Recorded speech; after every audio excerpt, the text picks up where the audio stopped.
నమస్తే అండి, నా పేరు డాక్టర్ రజా ఎండి హోమియో. సో జనరల్గా ఈ మేల్స్లోనే కాకుండా ఈ ఫిమేల్స్లో కూడా ఇన్ఫెర్టిలిటీ ప్రాబ్లమ్స్ అనేవి ఈ రోజుల్లో ఎక్కువగా కనిపిస్తున్నాయి.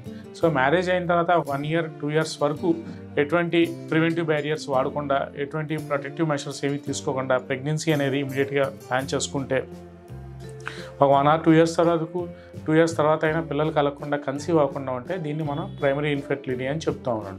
సో దీంట్లో ఇందాక మన ప్రీవియస్ వీడియోస్లో మేల్స్లో ఒకవేళ ఇన్ఫెర్టిలిటీ ప్రాబ్లమ్స్ ఉంటే ఏంటి అనేది నేను ప్రీవియస్ వీడియోస్లో చెప్పామండి. సో ఇప్పుడు మనం ఆడవారిలో అసలు కారణాలు ఏంటి అనేది కూడా మనం ఈ వీడియోలో తెలుసుకుందామండి. సో బేసిక్గా ఆడవారిలో మనం తీసుకుంటే మెయిన్గా ఫస్ట్ అండ్ ఫార్మోస్ట్ థింగ్ ఏంటంటే హార్మోనల్ ఇంబ్యాలెన్స్. ఒకవేళ వాళ్ళు ఒబేసిటీ అంటే ఎక్కువ ఊబకాయం అనేది వాళ్ళలో ఎక్కువగా ఉంటూ ఉంటే first and foremost thing hormonal imbalance వల్ల జనరల్గా ఈ పీరియడ్స్ ఇర్రెగ్యులర్ అయ్యి ఈ పీరియడ్స్ ఇర్రెగ్యులర్ అవ్వడం వల్ల జనరల్గా మ్యారేజ్ అయిన తర్వాత ఈ ప్రెగ్నెన్సీస్ అనేవి లేట్ అవుతూ ఉంటాయి. సో అసలు ఈ హార్మోనల్ ఇంబ్యాలెన్సెస్లో మనం తీసుకుంటే LH, FSH, PRL అంటే ఈ 3 హార్మోన్స్ మనం ఇవాల్యుయేట్ చేసుకుని ఏదైనా హార్మోనల్ ఇంబ్యాలెన్స్ ఎంతవరకు ఉంది, దాన్ని మనం ఎంతవరకు సహజ పద్ధతిలో ఎటువంటి సైడ్ ఎఫెక్ట్స్ లేకుండా, ఎటువంటి హార్మోన్ ట్రీట్మెంట్స్ లేకుండా హోమియోపతిలో మనం ఎంతవరకు ఈ హార్మోన్స్ని నార్మలైజ్ చేయగలం.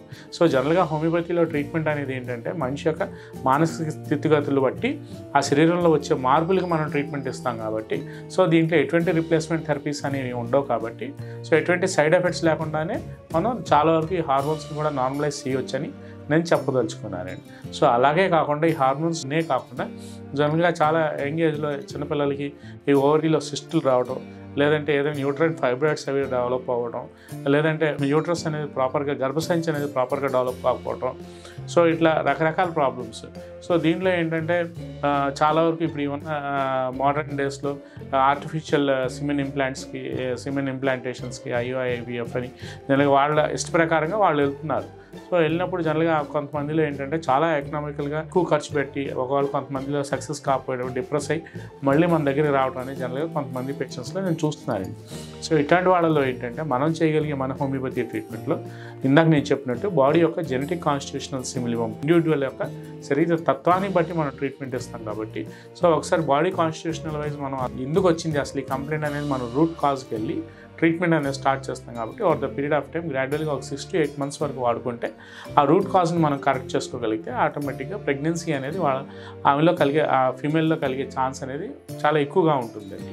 సో దీంట్లో ఏంటంటే ఫస్ట్ అండ్ ఫార్మోస్ట్ మనం ఇవాల్యుయేట్ చేసుకోవాల్సిందాక నేను చెప్పినట్టు పాయింట్ నెంబర్ 1 ఏంటంటే ఏదైనా హార్మోన్ ఇంబ్యాలెన్సెస్ ఉన్నాయా, లేదంటే ఏదైనా యూట్రైన్ ఫైబ్రాయిడ్స్ ఏమైనా ఉన్నాయా, లేదంటే ఓవరీస్లో సిస్టులు ఏమైనా ఉన్నాయా, లేదంటే కొంతమందికి ఇతర కోమార్బిడిటీస్ అంటే దీర్ఘకాలిక వ్యాధులు చాలా చిన్న ఏజ్ నుంచి థైరాయిడ్ రిలేటెడ్ ప్రాబ్లమ్స్ కానీ, కొంతమందికి డయాబెటీస్ రిలేటెడ్ ప్రాబ్లమ్స్ కానీతో బాధపడుతుంటారు, వాటికి రకరకాల మందులు అనేవి వాడుతూ ఉంటారు. సో ఇవి కూడా ఒక్కొక్కసారి ప్రెగ్నెన్సీ మీద ఎఫెక్ట్ అయ్యే ఛాన్స్ ఉంటుంది. సో ఇవన్నీ మనం కేస్ స్టడీ ద్వారా కేస్ ట్రీట్మెంట్ అంటే కేసు అంతా ఇవాల్యుయేట్ చేసి మనం ప్రాపర్గా ట్రీట్మెంట్ అనేది స్టార్ట్ చేస్తాం కాబట్టి with in a period of time కొంతవరకు కొంత ఓపిక్గా వాడుకుంటూ, ఒకవేళ ఒబేస్ ఇండివిజువల్స్ అయితే కొంతవరకు వెయిట్ని కూడా తగ్గించుకుంటూ కాస్త లైఫ్ స్టైల్ మాడిఫికేషన్స్ చేసుకుంటూ ప్రాపర్గా ఫాలోఅప్ చేసుకుంటే గ్రాడ్యువల్గా ఈ ఫీమేల్స్లో కూడా ఈ ప్రెగ్నెన్సీ రిలేటెడ్ ఇష్యూస్ ఏమైనా ఉండి, లేదంటే ఇన్ఫెర్టిలిటీ రిలేటెడ్ ఇష్యూస్ కొంతమందిలో నేను చెప్పిన మెయిన్ టాపిక్ STD ఇన్ఫెక్షన్స్.